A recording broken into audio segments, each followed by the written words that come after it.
ഹർജി കോടതി പരിഗണിച്ചിരിക്കുകയാണ്. 2 ഹർജികൾ നിലനിൽക്കുമെന്നാണ് കോടതി പറയുന്നത്. ഇതിൽ തന്നെ ഫ്രെഡി എന്തെല്ലാം വാദമാണ് മുന്നോട്ട് വെച്ചത്? ഇപ്പോൾ എന്തൊക്കെയാണ് കോടതി ഫ്രെഡി കിട്ടുന്ന വിവരങ്ങളനുസരിച്ച് എന്തൊക്കെ കാര്യങ്ങളാണ് കോടതി നിരീക്ഷണത്തിലൂടെ കണ്ടെത്തിയിരിക്കുന്നത്? അതായത് ഇപ്പോൾ കേരള എന്നുള്ള പേര് ഉപയോഗിക്കാൻ പാടില്ല എന്നുള്ളതായിരുന്നു എൻ്റെ ഇത്.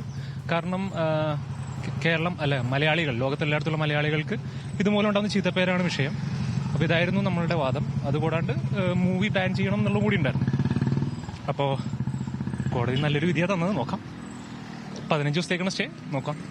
വക്കീലിനെ വിളിക്കുമ്പോൾ എന്തൊക്കെ കാര്യങ്ങളാണ് വക്കീൽ പറയുന്നത്? എന്തെല്ലാം കാര്യങ്ങൾ ഇതിൽ നിലനിൽക്കുന്ന വാദങ്ങൾ എന്തൊക്കെയുണ്ട് എന്നുള്ളതാണ് വക്കീൽ പറഞ്ഞത്. കൂടുതൽ ഡീറ്റെയിൽസ് പുറത്ത് പറയണ്ട എന്നുള്ളതാണ്.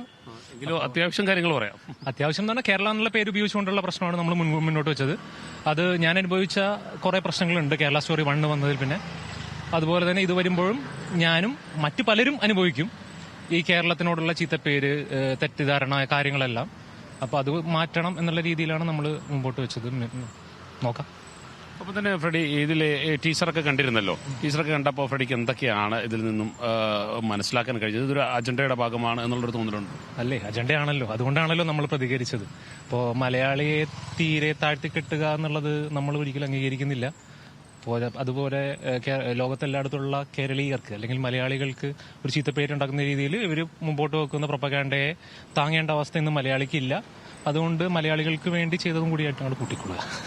അപ്പോൾ തന്നെ ഇത് വലിയ രീതിയിൽ 2 വിഭാഗങ്ങൾ, 2 മതസ്ഥരെ തമ്മിൽ ഒരു സ്പർദ്ധ ഉണ്ടാക്കാനുള്ള ഒരു നീക്കം കൂടി ഇതിന്റെ പിന്നിലുള്ളതായിട്ട് ഫ്രെഡി സംശയിക്കുന്നുണ്ട്. ഇലക്ഷൻ മുൻനിർത്തി അവർ ചെയ്ത ഒരു പ്രൊപ്പഗാൻഡ തന്നെയാണ്. പോളറൈസേഷൻ കറക്റ്റായിട്ട് കൊണ്ടുവരിക.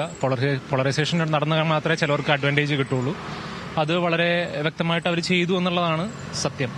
കേരള സ്റ്റോറി 1 കണ്ടിരുന്നല്ലോ, ആദ്യ ഭാഗം കണ്ടിരുന്നില്ല. മുഴുവൻ കണ്ടില്ല. ഞാൻ ട്രോൾ മാത്രം കാണുള്ളൂ. എന്തിനാണ് വെറുതെ അതൊക്കെ കണ്ട് മനസ്സ് മടുപ്പിക്കുന്നത്? അതിന്റെ ചീത്തപ്പേര് നമ്മൾ ഓൾറെഡി കുറെ അനുഭവിക്കുന്നുണ്ട്.